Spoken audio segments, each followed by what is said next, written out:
So it is Friday, July 11th in the year 2025. It's just around 25 minutes to 7. Friday evening. Our temperatures were supposed to be hovering around 83, 84. So we have a lot of news cycle. We're rapidly changing. I just saw the former General Secretary of the PNC, Don Hastings, endorsing T. Mohammed. So it seems as though she's going to be a candidate. A couple of days ago, we had Natasha Singh Lewis. She also would be supporting T. Mohammed. Remember, both of these two women were still members of parliament for the APNU PNC. And I saw an interview by Dr. Kissoon, where she said that she would do what she did all over again. Remember, when Anak Schumann served his time in Parliament, Anak agreed to let TNM take their turn in terms of sitting in Parliament, but Dr. Kissoon refused to remove herself to give Anak their turn, and she signaled that it's a good thing she didn't move, because she said that Anak would have been the deputy speaker, and look how Anak has gone to join T. Mohammed. She said that when she was when she taken the position, she wasn't getting any support from her party, and she decided to put Guyana first instead of her party interests. And in the circumstance, she would do it all over again. So now she is fully endorsing the PPP party. So as I said, the news cycle is moving pretty fast. We had the constable who was on an exercise where are in Boston. He has scribbled business plan with skill. And the SWAT constable has been sentenced to 25 years in prison. We also have Kevin Larimer, the PPP activist in London. Kevin was a former AFC activist and decided to switch to the PPP, and he's now found himself in some hot water. He was sentenced to 9 months in prison by the courts in terms of fraudulent transactions, in terms of selling people, taking people's money, and guaranteeing them that he's able in a position to sell them land. Well, we all know what's going on in UMANA, YANA. We have a couple of the parties on the ground there camping out. The PNC, Simone Bloom's party, the AFC. According to Jagdeo, they sent their team, but then they realized that GCOM has not even taken possession of the building, so they decided to recall their team from the building. We had a tragic story of the young man who was a ramp attendant at the Jagdeo International Airport. His parents, his family was asked to pay a $9 million ransom. Apparently turned up dead in Princess Street. And to my surprise, when I looked at the AFC press conference today, there was a young lady there at the head table, but I don't know who she is. But what I know is that the other gentleman, Jaipal Sharma decided to switch from the APNU PNC to the AFC. When asked by Lieutenant Marshal why he decided to make that move, he said that it's because he believed that the leader Nigel would do a better job than any other person in terms of being the president of Guyana. So Jaipal Sharma is now with the Alliance for Change. So during the question and answer segment of the Vice President's press conference, the first reporter to ask a question was Wendell Jeffrey. And I guess some people in the comment section were annoyed at the questions that Wendell Jeffrey was asking, and they kept asking in the comment section, who is this reporter? So for those of you who don't know, that's Wendell Jeffrey. He works for Channel 2 or Safe TV in Guyana there. Safe TV or Channel 2 can be located in David Rose Street, Kingview Avenue, South Belt. And Wendell is a staunch Adventist, and I want to believe the owners of that station are Adventists too. Since when I was in Guyana, I would look at Channel 2 News, and I see that Baby Bacchus is still an anchor for that station. She's doing a good job, great job.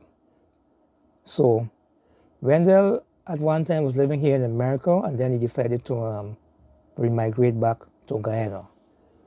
So Wendell asked directed 3 questions to Jagdeo, but I'm only going to be focused on one of the questions he asked the Vice President by Jagdeo, who's also General Secretary. The question goes like this. He says, Dr. Jagdeo, in the light of the sanctions on the Mohameds by the Americans, would the PPP try to press charges against T. Mohamed before the regional and general elections, which as we all know scheduled for September the 1st? I am not going to be attempting to answer or interpret what Jagdeo said. Instead, I am actually going to play the clip of the video of what was Jagdeo's response to Wendell's Jeffrey question. And as I said, Wendell Jeffrey is easily one of my favorite reporters, and it's good to see he's still with Channel 2. So people, you can enjoy your weekend. With America that you have enough information to support the sanctions that were made against Mr. Mohamed. Are you going to take that information and use it to bring a case formally against Mr. Mohamed before the elections? And if so, do you think that that would be perceived as election interference? So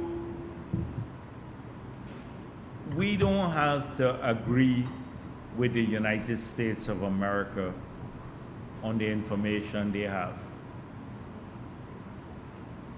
The information of the criminality of the Mohameds that they have exists independent of what we think or whether we agree with it or not.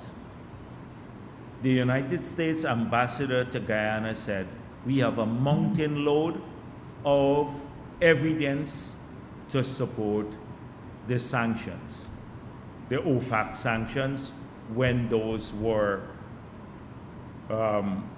announced against the Mohameds.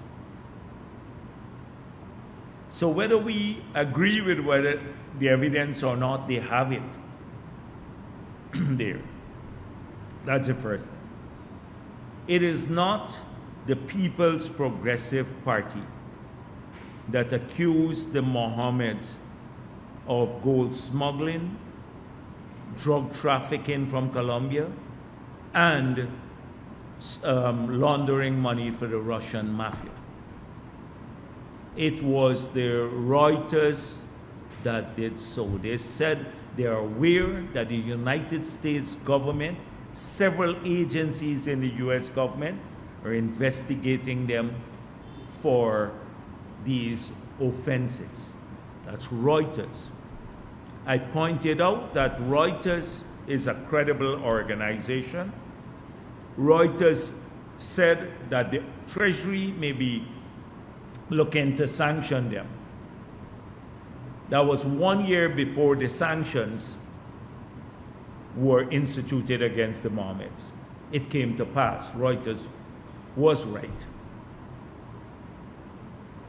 And so these things exist independent of us.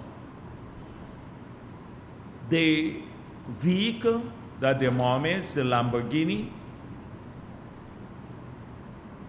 many of us in government did not know how much he paid for Lamborghini in taxes, because I don't check who is paying taxes on a daily basis or not.